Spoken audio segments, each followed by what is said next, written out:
You released Cold Fact 40 years ago. It does nothing in the States. You go back to working hard labor in Detroit. You think it's over until 20 years after that.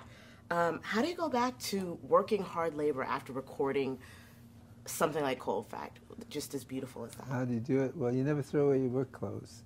That's how you do it. You just, I realized that there was not much happening for me in the way I wanted it to happen, so I just went back to work. So. And you seem to have such a humble attitude in terms of, like, there's no bitterness whatsoever. How do you, where does that come from? He conquers who conquers himself. I have, that whole legal thing will resolve somehow someday soon, I hope. But when I say it's an honor, a pleasure, and a privilege to do what I do, I really mean it. It is. It's an entire pleasure, and it's entirely all these people coming up and saying these nice things. So it is. It doesn't have to do with humility per se. It's really an honor, and it's really a pleasure, and it's really a privilege to. Malik, you started making this film prior to meeting Rodgriguez. Talk to me a little bit about that and sort of the faith leap that took. Right, yeah, I first met Sugar. I was traveling around Africa and South America looking for stories 6 years ago.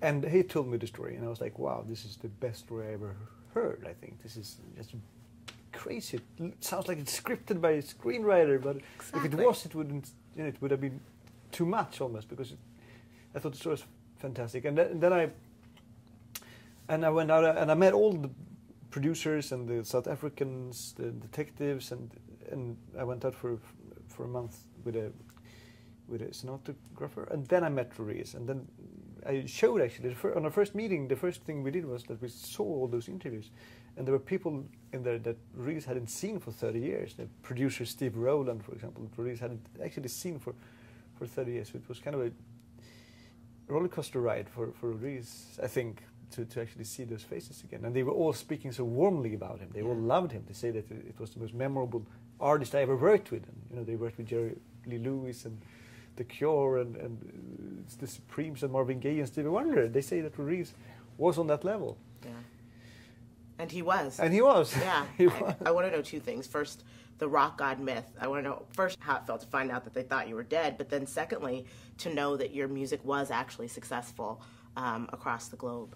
How did you feel when you found out? Because you're living in Detroit and you don't know that your music was successful. How did it feel to find out that it was successful somewhere? Well, Sugarman is the one who hit me about it by coming to Detroit. He was in New York at the time, and he came to Detroit and showed me the CDs and told me about this quote unquote fan base I had, and the stories and everything. So by '98, I went there and did 6 concerts which sold out.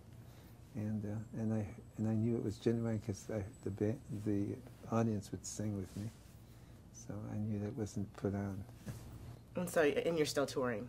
Oh yeah, very much so. Now it's we're going to be in Jersey, England, at the beginning of next month. We're going to do a 5,000-seater. So it has excited my music career. So I'm grateful and thankful to Malik Bendjelloul.